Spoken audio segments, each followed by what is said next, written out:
À la une de l'actualité, la journée galère des usagers des transports en commun en raison d'un mouvement social. 70% de grévistes selon les syndicats. Le trafic était fortement perturbé aujourd'hui. Des lignes de tram, de bus et de métro qui ne circulent pas. Beaucoup de monde aux arrêts. Alors beaucoup ont opté pour le système D aujourd'hui. Le nouveau centre de vaccination de la Confluence a ouvert ses portes aujourd'hui. Il remplace celui du Palais des Sports de Gerland. 1200 créneaux de vaccination seront disponibles chaque jour. Chloé Trespach en argent à Pékin. La snowboardeuse lyonnaise s'offre sa deuxième médaille olympique après le bronze à Sochi. Un tourbillon d'émotions, ce sont ses mots juste après la course. Vous l'entendrez dans ce journal.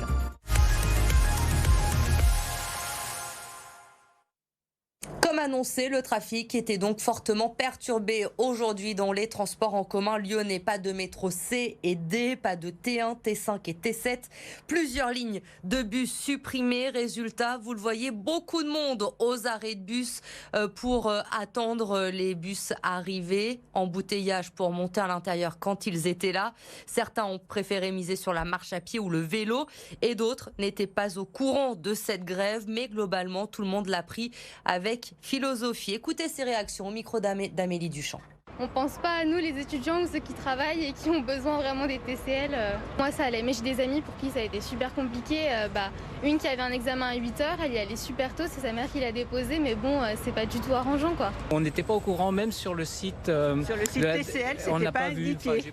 J'ai pas remarqué. Ouais, sur le site TCL, il n'y avait rien d'indiqué que nous, sur le site à Grenoble, dès qu'on clique dessus, c'est marqué grève tel jour. Alors TCL, il n'y avait rien d'écrit. Sinon, on ne serait pas venu aujourd'hui. J'avais cours là à 14h et malheureusement je me retrouve en retard sans trop de solutions. Donc je suis obligé de prendre le tram T4, alors normalement je prends le métro D directement. Donc c'est assez problématique en effet. Les salariés qui avaient appelé à une journée noire aujourd'hui pour protester contre le projet du Citral. Bruno Bernard, le président du Citral, souhaite mettre fin à 30 ans de délégation de services publics uniques dans les transports en commun lyonnais. Les précisions d'Amélie Duchamp. Ils sont plusieurs centaines à s'être réunis devant le siège du Citral cet après-midi. Des salariés inquiets de l'allotissement des TCL.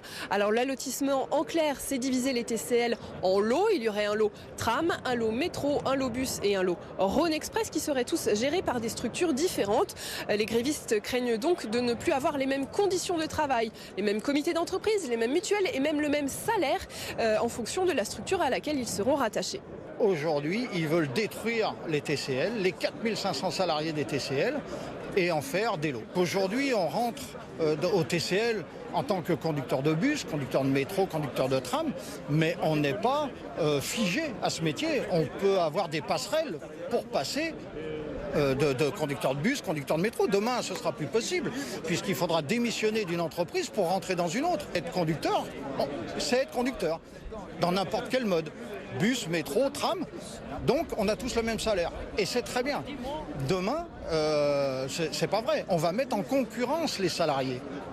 Mais l'allotissement pose aussi question pour les usagers des TCL. Aujourd'hui, on a un ticket unique pour le réseau, que l'on prenne le bus, le tram ou le métro. Demain, il pourrait y avoir 3 tickets à 3 conditions et à 3 tarifs différents. Les salariés attendent donc purement et simplement la suppression de ce projet d'allotissement. Les grévistes sont déterminés. Aujourd'hui, ils sont 1100, ce qui représente à peu près un salarié sur 3. C'est la plus forte grève au TCL depuis 13 ans.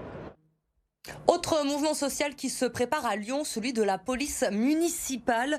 Elle dénonce des effets d'annonce de la part de Grégory Doucet qui ne sont pas suivis par des actes. Les policiers municipaux se sentent trahis par le maire de Lyon. Les recrutements restent insuffisants face à de nombreux départs. Les salaires trop bas. Les syndicats appellent donc à une grève totale à partir du 1er mars. La veille, une réunion est prévue entre les agents et la direction. Depuis une semaine maintenant, le télétravail n'est plus obligatoire, vous le savez, seulement recommandé. Alors vous êtes nombreux à avoir repris le chemin du bureau dans le quartier de la Confluence, par exemple. L'espace Hachette, qui héberge des startups dans le domaine de l'innovation, reprend vie petit à petit. Reportage de Mélanie Ferreira. Et si je te le rédige dans la journée, toi tu peux le publier sur le site internet dans la foulée ? Dans cette start-up lyonnaise, des réunions se font encore en visio, mais quasiment tous les salariés sont revenus travailler en présentiel. Aujourd'hui au bureau, on est 5 sur notre équipe de 6. Parmi eux, Nathan, le directeur artistique, plutôt content d'avoir retrouvé ses collègues. C'est quand même plus cool de travailler en équipe, de se voir, de discuter de vive voix. En plus, ici, on est dans un cadre de travail qui est hyper sympa. Et au-delà de la simple sociabilité entre collègues, le présentiel aide aussi à faire des affaires, même pour des entreprises tout digitales. Elle profite dans cet espace de petits déjeuners organisés entre entreprises ou de conférences. Le lieu physique, le lieu de rencontre et le lieu d'échange reste malgré tout un lieu privilégié. Parce que vous allez faire des rencontres, vous allez échanger le matin entre 8h30 et 9h30 avec vos pairs, avec un bon café. Et vous allez échanger sur des sujets qui sont les vôtres du moment, du recrutement, des problématiques techniques, du business. Le café virtuel, il n'existe pas. Enfin, il y en a qui ont essayé, il n'a pas la même saveur. Et signe que le présentiel a encore de beaux jours devant lui, H7 reçoit une vingtaine de candidatures par mois de start-up qui souhaitent s'installer dans cet espace. Il était l'un des premiers, des plus grands vaccinodromes de France. Le Palais des Sports de Gerland a fermé ses portes en fin de semaine dernière. Il faudra désormais se rendre dans le centre commercial de la Confluence, un espace plus adapté à la demande qui a baissé ces dernières semaines, mais qui pourra tout de même faire 1200 injections par jour. Sur place, pour BFM Lyon, on retrouve Maxime Régnier.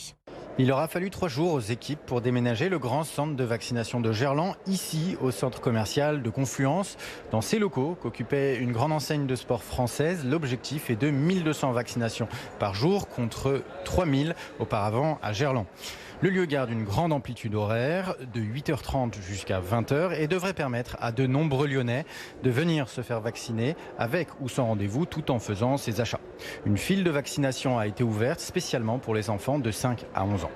Ce déménagement répond à un besoin bien précis, celui d'avoir un centre de vaccination le plus accessible possible. C'est un des éléments clés, un des facteurs clés de réussite de la campagne de vaccination, faire en sorte que les centres de vaccination soient les plus accessibles, les mieux identifiés possibles. Aujourd'hui, on est sur des nombres de personnes un peu plus limités parce qu'on sait aussi qu'on peut se faire vacciner chez son médecin généraliste, par exemple, en tout cas en ville. Donc voilà, donc on avait besoin d'un lieu, on va dire, de taille plus modeste. On a eu l'opportunité avec le groupe Westfield d'avoir accès à au centre commercial de la Confluence. Donc on a saisi l'occasion. Avec ce déménagement, le Palais des Sports de Gerland va pouvoir reprendre sa vocation initiale, à savoir l'accueil d'événements sportifs et culturels, et ce, dès le 26 février avec l'Open 6e Sens. Ce mercredi, le projet de loi sur la démocratisation du sport en France était en lecture à l'Assemblée nationale. Le 19 janvier dernier, le Sénat a adopté un amendement pour interdire tout signe religieux ostensible lors des compétitions sportives, mais il n'a pas été validé par la commission mixte paritaire. Aujourd'hui, un rassemblement dans ce contexte a eu lieu place des Terreaux pour interpeller les membres des débuteuses et de l'Alliance citoyenne ont organisé un match de foot inclusif en soutien aux hijabeuses. Écoutez. Elles sont femmes en premier, sportives, mais elles sont juste ramenées à leur voile. Seulement ça. Ça nous indigne et ça nous révolte aussi beaucoup parce que on est en 2022, on est dans une société où c'est cosmopolite, tout le monde est mélangé. On s'est dit que c'était super pertinent et symbolique en même temps de, en parallèle, faire un match inclusif où des personnes transgenres vont participer, des femmes qui portent le voile et de ramener le débat là où il doit être, c'est-à-dire sur le terrain et montrer qu'en fait on peut jouer sans avoir à se poser ce genre de questions et sans qu'il y ait d'interdit en fait. C'est officiel, Xherdan Shaqiri fait ses valises. L'Olympique lyonnais confirme le transfert de son milieu de terrain international pour le club américain des Chicago Fire. Un montant de 7 millions d'euros pour le transfert du Suisse, arrivé il y a quelques mois seulement à l'OL et qui ne s'est jamais imposé. On termine avec le sourire et la joie ce matin à Pékin de Chloé Trespeuch. La Lyonnaise a décroché l'argent en snowboard cross. C'est sa 2e médaille olympique après le bronze à Sochi en 2014. Arthur Jean. Souvent placée, mais rarement récompensée, Chloé Trespeuch n'a pas déçu cette fois-ci. Vice-championne olympique de snowboard cross, la Lyonnaise peut savourer. Hyper contente, soulagée. En snowboard cross, il y a tellement d'actions, tellement de rebondissements que même si je savais que j'étais en forme et capable d'aller chercher cette médaille, il peut tout arriver. On l'a vu avec Julia Pereira qui tombe en demi-finale. J'avais l'objectif de l'or évidemment, mais franchement l'argent c'est déjà super cool, c'est une médaille et je suis très contente. Très heureuse, elle peut l'être 4 ans après une grosse désillusion à Pyeongchang, où elle avait obtenu la 5e place. Une revanche obtenue au terme de phases finales difficiles, éprouvantes physiquement. L'en atteste la chute de sa coéquipière en équipe de France, Julia Pereira de Souza, en demi-finale. Heureuse, malgré tout, de la médaille d'argent de son amie. J'aimerais dire à Chloé qu'elle le mérite et qu'elle a bossé et que c'est une bosseuse de dingue et qu'elle mérite la place qu'elle a aujourd'hui, elle méritait même de gagner.